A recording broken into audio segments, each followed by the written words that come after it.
আসসালামু আলাইকুম। বাহারি রান্নাবান্নায় সবাইকে স্বাগতম। এই কোরবানির ঈদে গরু ঘাসে খেতে খেতে মুখে অরুচি ধরে গেছে অনেকেরই। মুখের রুচি ফিরিয়ে আনতে অবশ্যই এই পদটি বানিয়ে সকলের সামনে রাখুন।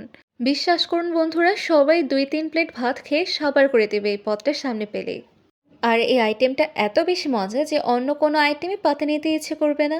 আর আজ আমি আপনাদের সাথে শেয়ার করব লাউ পাতা দিয়ে চাপা শুটকির বড়া, বা চাপা শুটকির পাতুরিও বলে অনেকে। তো চলুন ঝটপট আপনাদের সাথে রেসিপিটা শেয়ার করে ফেলি। আমি 10টি বাঁশপাতা চাপা শুটকি গরম পানি দিয়ে খুব ভালোভাবে ধুয়ে পরিষ্কার করে নিয়েছি। শুটকি মাছ পরিষ্কার করার সময় লক্ষ্য রাখবেন মাছের পেটের ভেতরে কিন্তু অনেক ময়লা থাকে, সেগুলো ক্লিন করে ফেলতে হবে খুব ভালোভাবে। আর যদি ময়লা থেকে যায় তাহলে মজা তো লাগবেই না, উল্টো তেতো তেতো ভাব থেকে যাবে। আমি প্যানে নিয়েছি একটুখানি সরিষার তেল।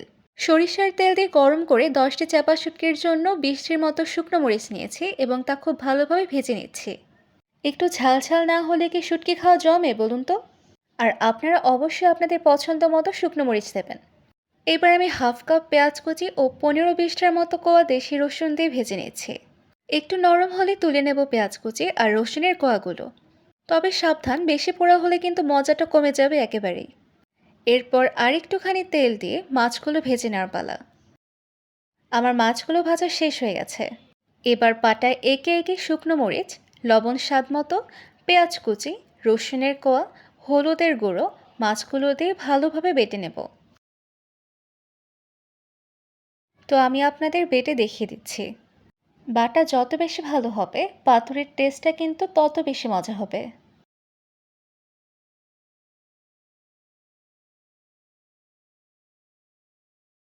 তো এক এক করে আমার সবগুলো বাটা শেষ হয়ে গেছে। আমি এখন নিয়েছি 10টি লাউ পাতা। আমি লাউ পাতাগুলো বেছে পরিষ্কার করে ধুয়ে পানি ঝরিয়ে রেখেছিলাম। এবার বেটে নেওয়া মাছের ভর্তা লাউ পাতার ভেতরে দিয়ে দিচ্ছি।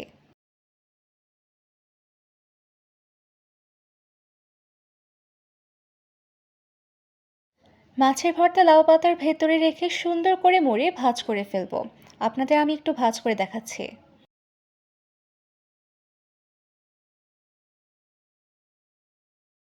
এভাবে আমি এক এক করে সবগুলো পাতায় ভর্তা দিয়ে মুড়িয়ে দিয়েছি।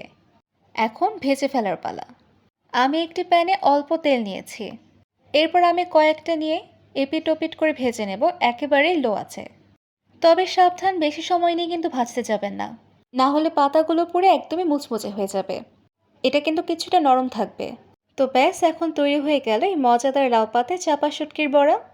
আর এটা গরম ভাতের সাথে খেয়ে দেখবেন, খেতে কিন্তু খুবই দারুণ লাগে। আশা করি আমার আজকের ভিডিওটি আপনাদের ভালো লেগেছে।